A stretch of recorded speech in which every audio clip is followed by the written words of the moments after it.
അക്രമികൾ തകർത്ത പള്ളികളും വീടുകളുമെല്ലാം ഇപ്പോഴും അവഗണിക്കപ്പെട്ട് കിടക്കുകയാണ്. അത്തരത്തിൽ തകർക്കപ്പെട്ടതാണ് കന്ധമാൽ ജില്ലയിലെ ഈ വീട്. ഇവിടെ താമസിച്ചിരുന്ന പാസ്റ്ററെയും കുടുംബത്തെയും കൊല്ലുമെന്നും അക്രമികൾ ഭീഷണിപ്പെടുത്തി. വീട് വിട്ട് കാട്ടിലേക്ക് ഓടിയാണ് ഇവർ രക്ഷപ്പെട്ടത്. വീടും വീട്ടുപകരണങ്ങളും മാത്രമല്ല, കുട്ടികളുടെ വസ്ത്രങ്ങളും പാഠപുസ്തകങ്ങളും വരെ അക്രമികൾ പെട്രോൾ ഒഴിച്ച് കത്തിച്ചു. ദിവസങ്ങൾ കാട്ടിൽ കഴിഞ്ഞ ശേഷം തിരികെ എത്തിയ കുട്ടികൾ മാത്രമാണ് ഇപ്പോൾ വീടെന്ന് പറയാവുന്ന ഈ കരിക്കൂട്ടിൽ താമസിക്കുന്നത്, മറ്റാരുടെയും ആശ്രയമില്ലാതെ.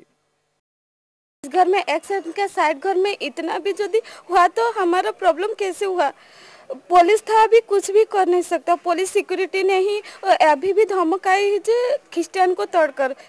പഠിക്കാനുള്ള പാഠപുസ്തകങ്ങൾ പോലും കത്തിക്കരിഞ്ഞ നൂറുകണക്കിന് കുട്ടികളാണ് ഒറീസയുടെ പല ഭാഗത്തുമുള്ളത്.